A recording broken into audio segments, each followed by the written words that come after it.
السلام علیکم پاکستان، میں ہوں ولیہ ہاشمی۔ ناظرین، بہت انٹرسٹنگ صورتحال ہے پولیٹیکل لینڈسکیپ پر۔ ہم دیکھ رہے ہیں کہ بچپن میں ایک کہاوت سنا کرتے تھے، چور کی داڑھی میں تنکا۔ تو پچھلے ہفتے ہم نے دیکھا کہ مولانا طارق جمیل صاحب کی جو پوری قوم کے لیے دعا تھی، جس میں انہوں نے جھوٹ سے اور مختلف قسم کے جو سوسائٹل ایلز تھے ان سے بچنے کی دعا کی تھی، تو اس پر حامد میر صاحب سمیت چند صحافی حضرات اور کچھ اور لوگ بھی رو پڑے، اور ان کو لگا کہ یہ ان کی اللہ میاں سے جیسے شکایت لگا دی گئی ہے، حالانکہ پوری قوم کے لیے دعا مانگی گئی تھی۔ تو تب مجھے یہ کہاوت یاد آئی، چور کی داڑھی میں تنکا۔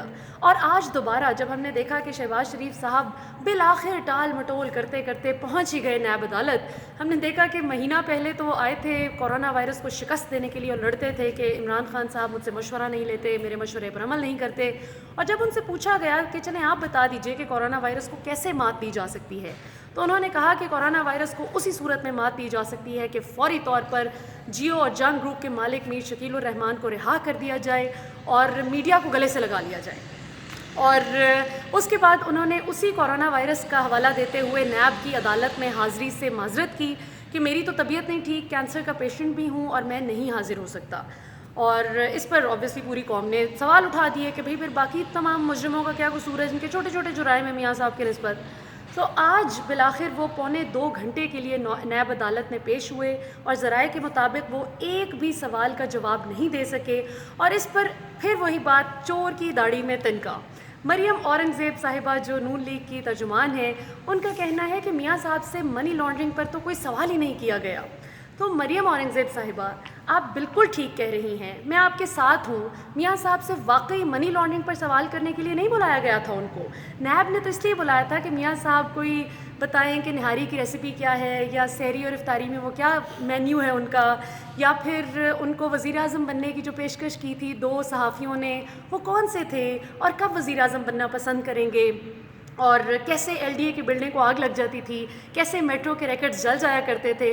انہوں نے تو یہ پوچھنے کے لیے بلایا تھا۔ آپ بالکل ٹھیک کہہ رہی ہیں، یہ سوشل میڈیا صارفین بھی نا بہت زیادتی کرتے ہیں۔ پہلے آپ کہتی تھی نواز شریف ایک نشہ ہے، اور آپ کی اتنی ایک عقیدت کے اظہار کو انہوں نے کیا کیا رنگ دے دیا، اور انہوں نے کہا کہ دیکھیں جی یہ کیسی بات کر دی گئی۔ میں تو اس میں بھی آپ کے ساتھ ہوں، آپ بالکل ٹھیک کہہ رہی ہیں۔ اور ڈاکٹرز نشے کے بارے میں کیا کہتے ہیں وہ آپ مجھ سے زیادہ بہتر جانتی ہیں۔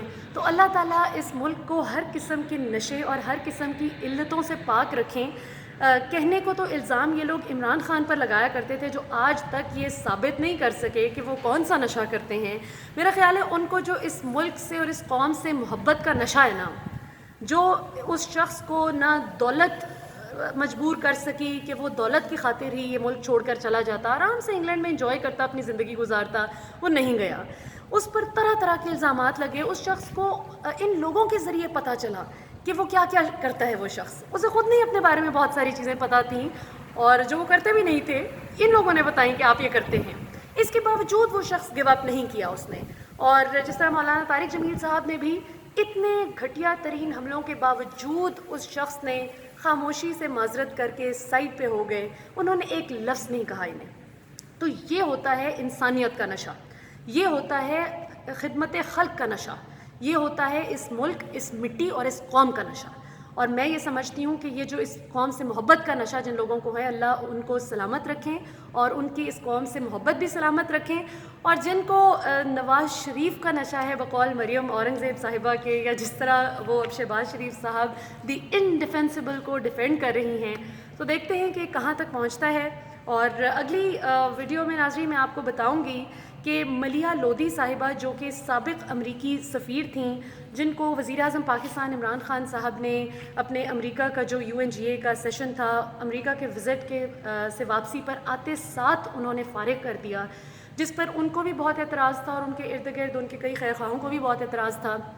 تو بہت مجھے حیرت ہوئی کہ کل جب میں نے ان کی ٹویٹ دیکھی کہ انہوں نے میر شکیل الرحمان صاحب جو کہ جنگ اور جیو کے مالک ہیں، ان کی رہائی کو انصاف کا تقاضا ہی قرار دے دیا۔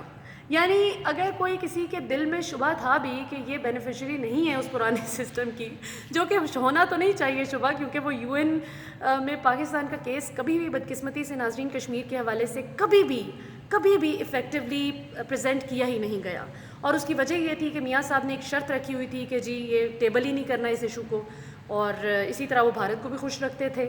اور جن لوگوں نے اپنی پوزیشنز برقرار رکھی میاں صاحب کے دور میں، وہ میاں صاحب کو خوش رکھنے کے لیے خاموش رہتے تھے. اور اب بھی پریسائزلی یہی وجہ ہے کہ میر شکیل الرحمان صاحب کے یہ وکیل بن کر سامنے آ رہے ہیں.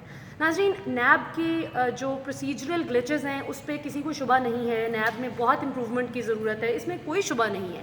لیکن یہ کہنا کہ ایک شخص جس نے جب نواز شریف صاحب back in 1980 chief minister Punjab تھے اور ان سے فائدے لیے ناجائز طور پر، جو کہ ثابت ہو چکے ہیں، کاغذات ثابت کرتے ہیں.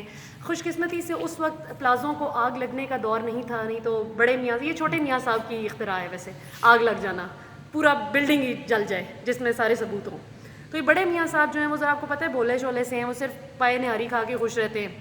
چھوٹے میاں صاحب ذرا ہوتا ہے ایکٹیو ہیں. تو بڑے میاں صاحب نے ان کے لیے بدقسمتی سے اور پاکستانی قوم کے لیے خوش قسمتی سے وہ ریکڈز جل نہیں سکے، تو وہ موجود ہیں نیب کے پاس. اور میر شکیل الرحمان صاحب بالکل اپنا آپ ثابت کریں کہ وہ درست ہیں اور نکل آئیں اس میں سے، اس میں کون سی بات ہے. اور ملیحہ لودھی صاحبہ سے ناظرین یہ بات کروانے کا جو مقصد بھی ہے نا، وہ میں سمجھتی ہوں کیا ہے. وہ چونکہ سابق سفیر رہ چکی ہیں امریکہ میں پاکستان کی، سو ان کے انٹرنیشنل کوریڈورز میں، انٹرنیشنل کوارٹرز میں ان کی ایک ٹھیک ٹھاک لابی بھی ہے، ٹھیک ٹھاک دوست بھی ہیں، حلقہ احباب بھی ہے. سو ان سے کہلوانے کا مطلب ہے کہ ذرا انٹرنیشنل کوریڈورز میں جو ہے فیکٹس کو سپن کر کے، ڈسٹارٹ کر کے پیش کیا جائے، ذرا توڑ مروڑ کر حقائق کو پیش کیا جائے تاکہ یہ مظلوم ثابت ہو سکیں. سو بڑی دلچسپ بات ہے جی کہ اب ڈیجیٹل میڈیا ایک بہت بڑی طاقت بن چکا ہے اور پاکستان کی عوام کے پاس اب ایک آواز آ چکی ہے جس طرح پوری دنیا کے پاس ہے.